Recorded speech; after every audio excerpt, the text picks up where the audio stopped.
All right, I am going to get things started. Please feel free to drop questions in the Q&A as we go, so that I can answer all your questions.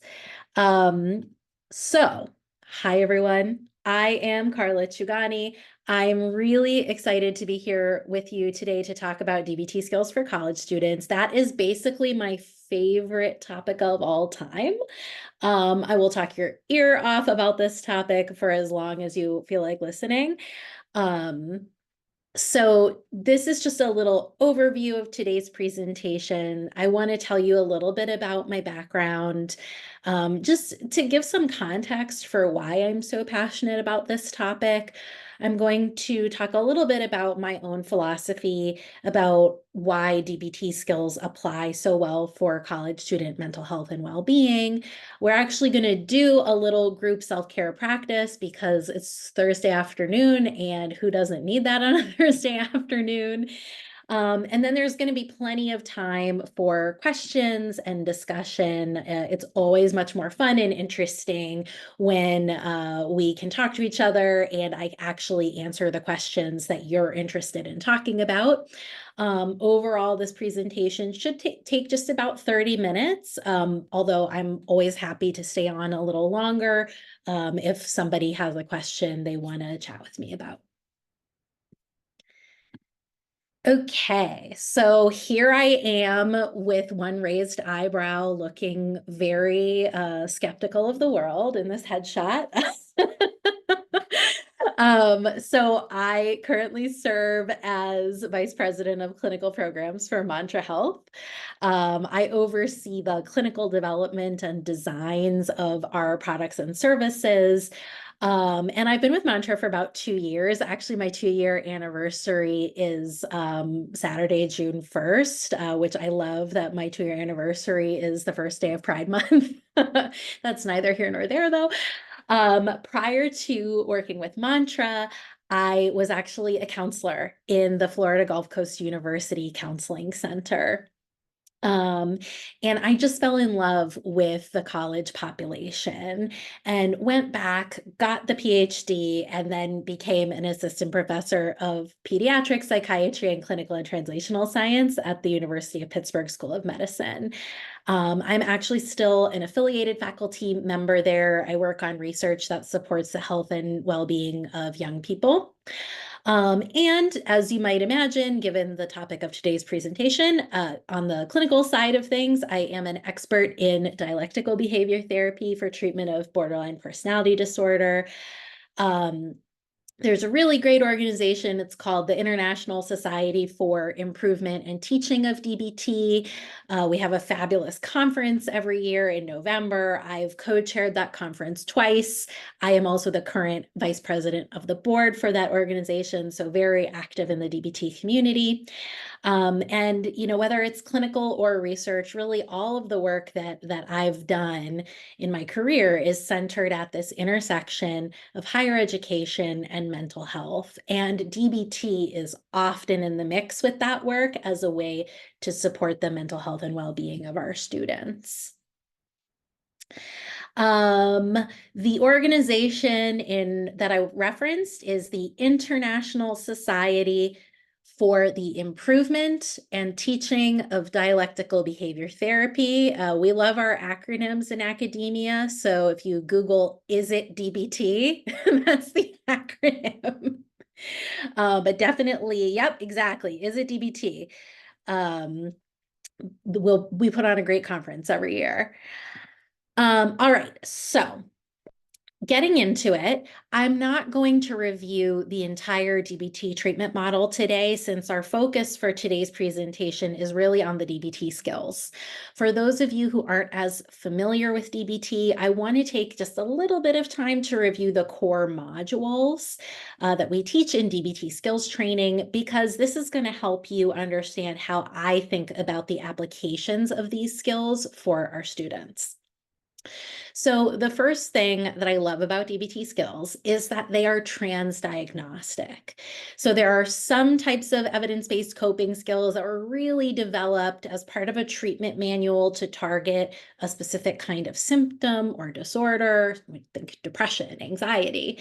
The constructs that we target in DBT are actually key constructs that underlie a lot of different mental disorders, as well as problems in living.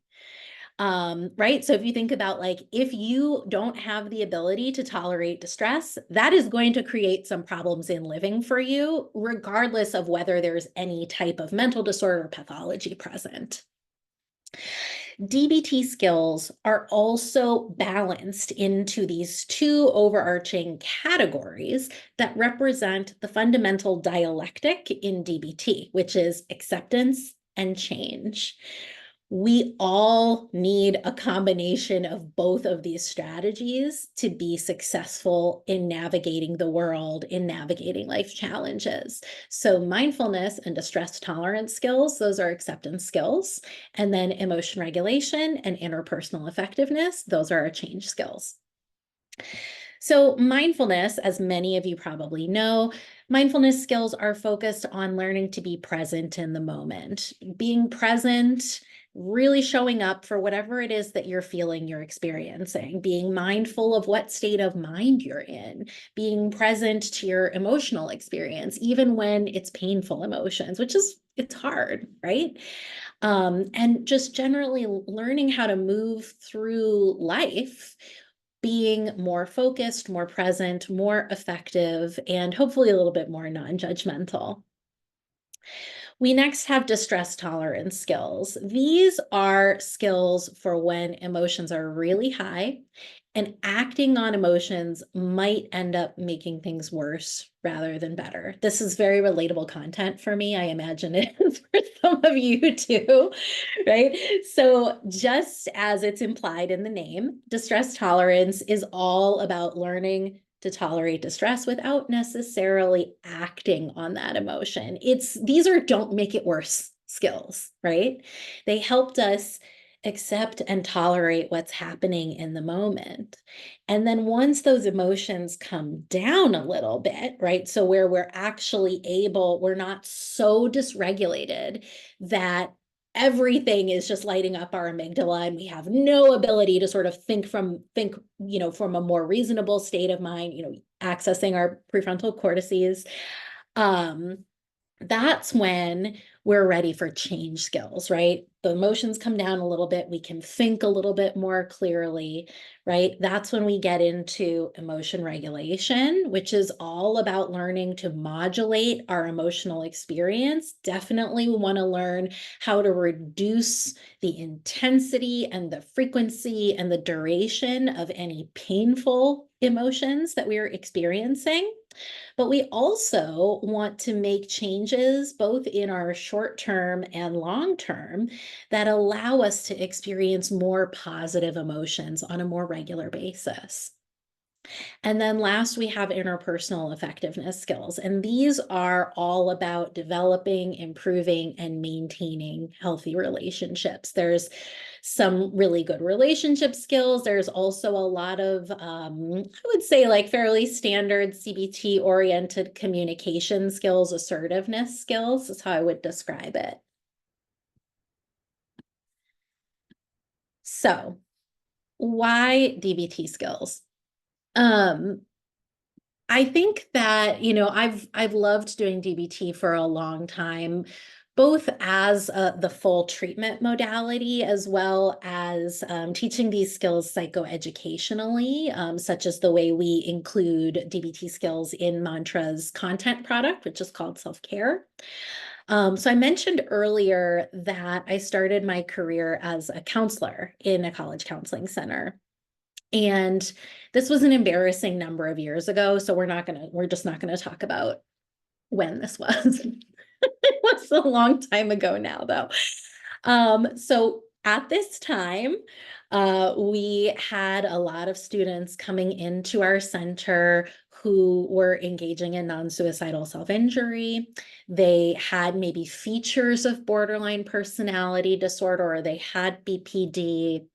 And because of this, DBT made a lot of sense as something to explore. And I actually got to start a DBT program in my center, which was an insane thing to do as a graduate student. But it was really gratifying to see how our DBT program was really helping our students make this absolutely incredible progress. And I've always loved doing DBT as a full treatment model. I know that borderline personality disorder can be a very challenging disorder to work with, and I just love the population and I love doing the work.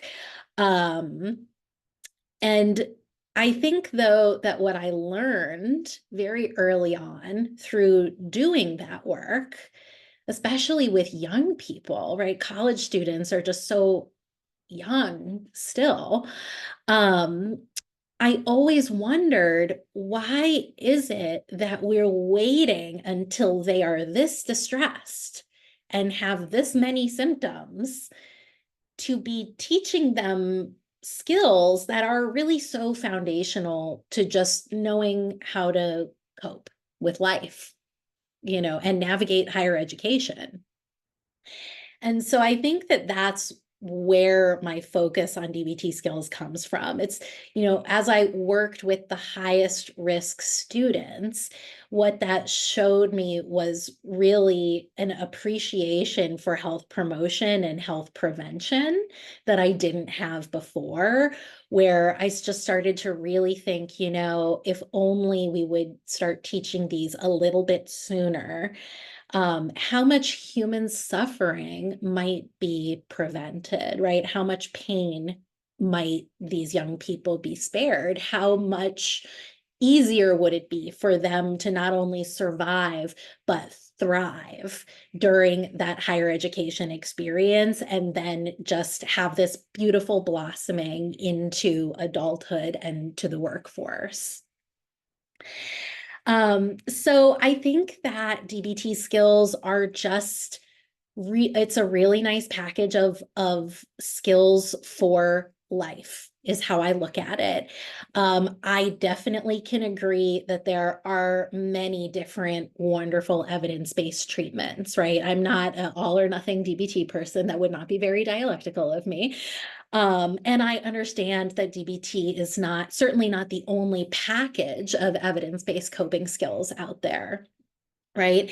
I do think, for my money personally, if I have to pick just one package that really covers a lot of ground in terms of the different types of symptoms and challenges and problems that at the population level of large groups of students are going to be experiencing, DBT is one that really covers a lot of ground. It's manualized very well. The worksheets are reproducible. The teaching notes are easy to follow and easy for us to learn as therapists or providers. And they're very well demonstrated to be transdiagnostically applicable, including with transdiagnostic groups of college students. So this is why I choose to focus on DBT skills. And I am going to pause here just to see, I don't see any questions in the Q&A just yet. But if anyone has a question, I just want to make sure that I address that before I move into the practice.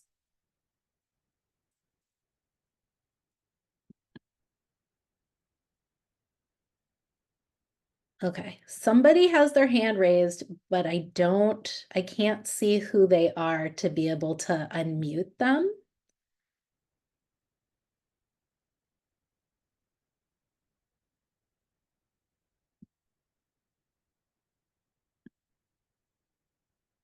Okay, Michon,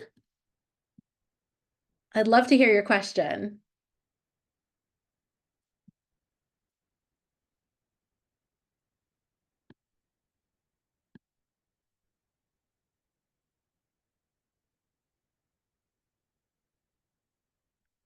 All right. I think we're having some technical difficulties here. So Michonne, if you are able to put your question in the Q&A, that would be fabulous. All right, so we do have some other questions coming in. Would you recommend any particular resources or guides for clinicians who are wanting to get started with DBT offerings in the college counseling setting? Yes, absolutely.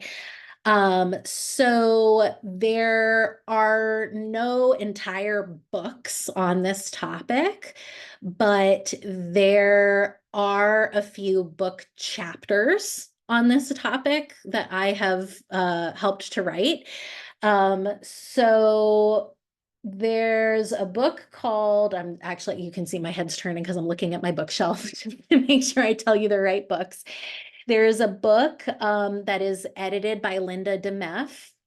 It's called Dialectical Behavior Therapy in Clinical Practice, second edition. And there is a chapter on DBT with in college counseling centers in there. There is also a book edited by Michaela Swales called The Oxford Handbook of Dialectical Behavior Therapy. There's a great chapter on DBT with college students in there.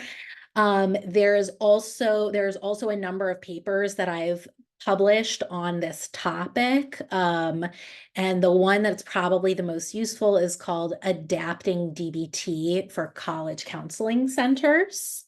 I know that that is a lot of different titles. And so I just want to let you all know that if you didn't get it jotted down, we will include the list of recommendations in our follow-up email, and you should also be able to get the recording of this presentation afterwards. All right, the next question we have is, does DBT complement CBT? I do teach these skills to my clients in CBT. Yeah, absolutely, Margaret. So DBT is considered a third wave cognitive behavioral therapy. And what Marcia Linehan, who's the creator of DBT, has said about her own treatment is that it is not so much a new treatment as it is a very strategic collection of all of the best parts of a bunch of different treatments. And I think that that's a really good way to describe it. Okay. And then we have a question from Kayla.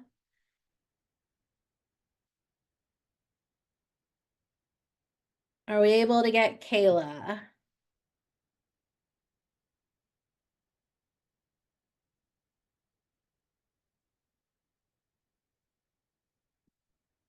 Kayla, are you able to unmute yourself?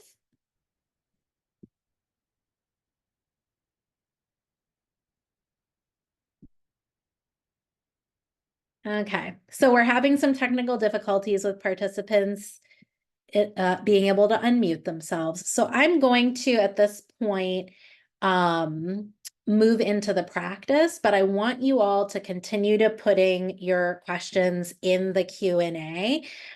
Because again, this is so much more interesting and useful if I actually answer the questions that you all want to hear about. But first, what I'd love to do is a brief mindfulness practice. At Mantra, our mental health content I mentioned is actually called self-care. Although we are all professionals that are focused on serving college students in one way or another, I think it's equally important that we remember to take care of ourselves. I'm sure many of you are familiar with the saying, you can't pour from an empty cup. And so a piece of this should be for us as well.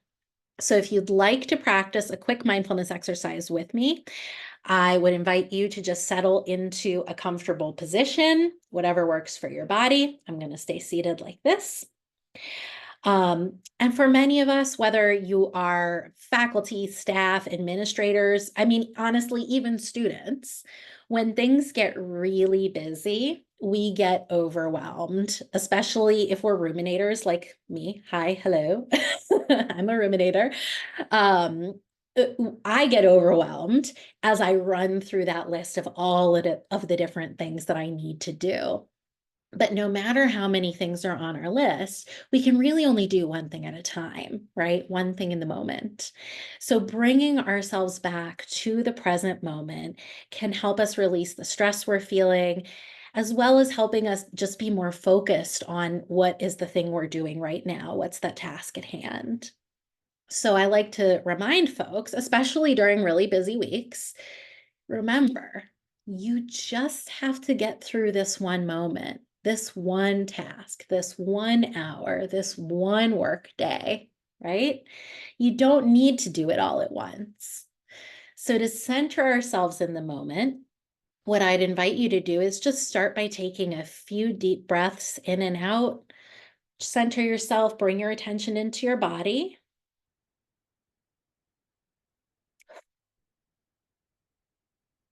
You can have your eyes closed or open, whatever works for you. And I want you to just gently bring your attention to your breath. And I'll ask you to repeat silently to yourself just this one breath in on the inhale, just this one breath out on the exhale, just this one breath in, just this one breath out, just this one breath in, just this one breath out. And we'll just take 2 or 3 minutes to practice this.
All right. Now, if you would just do me the kindness of bringing your attention back to the webinar. We do have about 5 minutes left. I do want to be respectful of everyone's time, and I would be delighted to answer any further questions that you all have. It seems like we're having a little bit of technical difficulty with allowing people to unmute themselves. So if you could post those questions in the Q&A, I would greatly appreciate that and would love to be able to answer all your questions.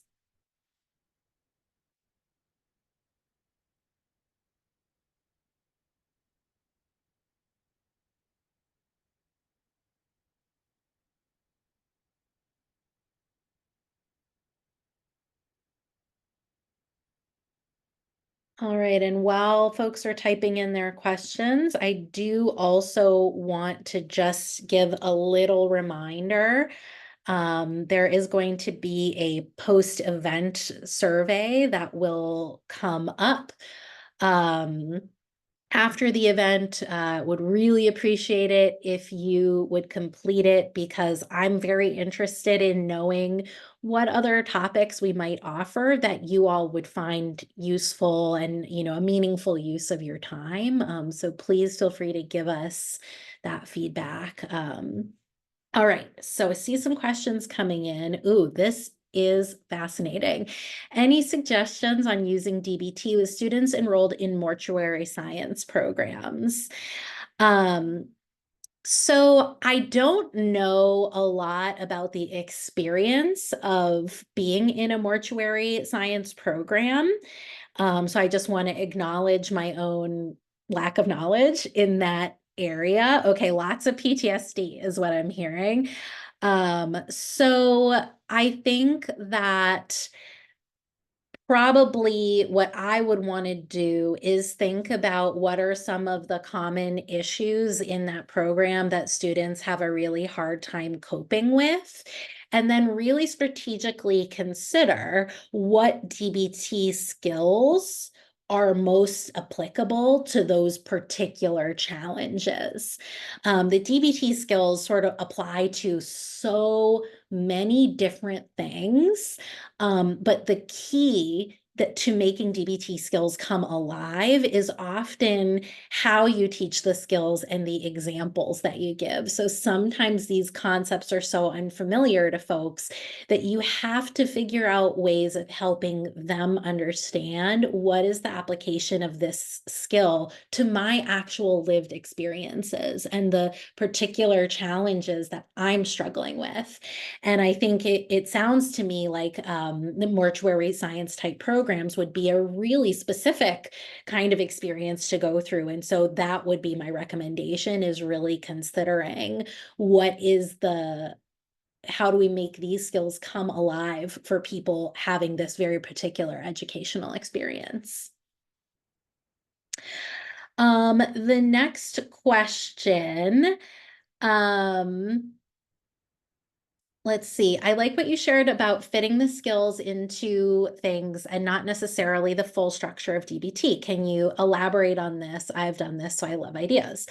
Yeah, I mean, I think that DBT skills can be leveraged in a lot of different ways, just like, CBT skills, mindfulness skills, they're leveraged in everything from really brief interventions like an app all the way to a college course. I've taught DBT skills as a college course and published on that, and it works really well. It's super cool. So I think it's okay to be creative when you're adapting from a manualized treatment or an evidence-based treatment. The guiding principle I always like to offer is, who are you trying to treat? Right? So we know what the constructs that DBT targets are.